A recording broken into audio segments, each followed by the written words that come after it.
मे नंतर एखाद्या रिक्षा चालकाने म्हटलं की मराठी शिकणार नाही तर त्याच्यावरती कारवाई करणार का? ती कशा 15 ऑगस्टनंतर? अरे 1 मिनिट थांब ना. आधी आधी असं म्हणू तर द्या.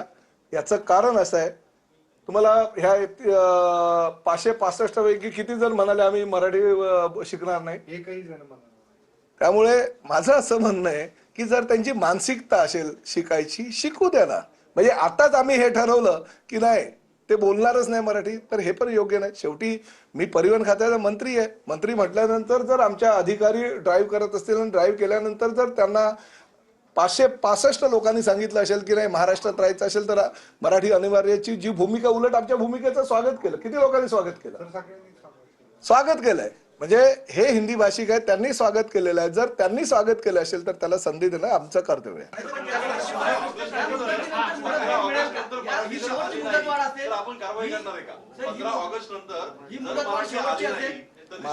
बघा, एक गोष्ट मी तुम्हाला सांगतो, मला असं वाटतं की जर तरला न जाता आमच्या आरटीओच्या अधिकाऱ्यांवर, मराठी साहित्यिकांवर आमचा विश्वास आहे की जेवढ्या लोकांना आम्ही लायसन्स दिलेलं आहे, जेवढ्या लोकांना बॅच दिलेलं आहे, ते सर्वच्या सर्व आम्ही जर ही एवढी मोहीम 100 दिवसाची मोहीम आहे, 100 दिवसाच्या मोहिमेमध्ये आमची सगळी लोक इन्व्हॉल्व होत असेल, आम्ही एका सिनियर अधिकाऱ्याला जर त्या ठिकाणी नियुक्त केले असेल तर 100% आम्हाला असं वाटतं ते मराठी बोलतील. जर नाही बोललं तर मग ठरवू ना, तुम्ही आहातच शेवटी.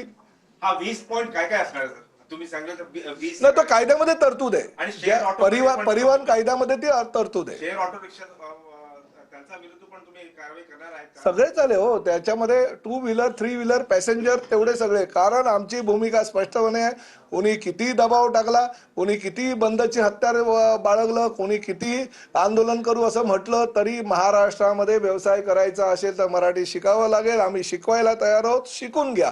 आणि पूर्ण अजूनपर्यंत पुढे जाऊन आम्ही ठरवलं, समिती तर आम्ही केलीच आहे, पुढे जाऊन तो खर्च सुद्धा आम्ही धर्मवीर आनंद दिघे साहेबांच्या नावाने आम्ही रिक्षा महामंडळ केलेलं आहे. त्या रिक्षा महामंडळाच्या माध्यमातून आम्ही ते पैसे सुद्धा या साहित्य लोकांना देणार आहोत. आणि प्रमाणपत्रही जे राज्य शासनानं त्यांना अधिकार दिलेले आहेत मराठी शिकल्यानंतर प्रमाणपत्र देण्याचे, ते प्रमाणपत्र सुद्धा धर्मवीर आनंद दिघे साहेबांच्या स्थापन झालेल्या या मंडळाच्या माध्यमातून आम्ही मराठी शिकलेल्या रिक्षा टॅक्सी चालकांना देणार आहोत. तुम्ही असा विचारच करू नका ना. मला असं वाटतं 100 दिवस आहेत, 100 दिवसाचा हा कार्यक्रम आम्ही ठरवून दिलेला आहे. 100 दिवसामध्ये जर जुजबी मराठी कोणी बोलू शकलं नाही, तेही तुम्हाला पुढे सांगतो. आम्ही त्यासाठी एक पुस्तिका सुद्धा बनवतोय आणि ते पुस्तिकाचं सुद्धा उद्या प्रकाशन करून आम्ही ते पुस्तक सुद्धा, आता उद्या कॅबिनेट आहे, या संदर्भात मी माननीय मुख्यमंत्री आणि दोन्ही उपमुख्यमंत्र्यांना सुद्धा पत्र देणार आहे, निवेदन देणार आहे. आणि जे जुजबी मराठी आहे, जे ह्या साहित्यिकांनी बनवलेलं आहे, त्याचा पुस्तिका सुद्धा उद्या आम्ही वितरित करणार आहोत.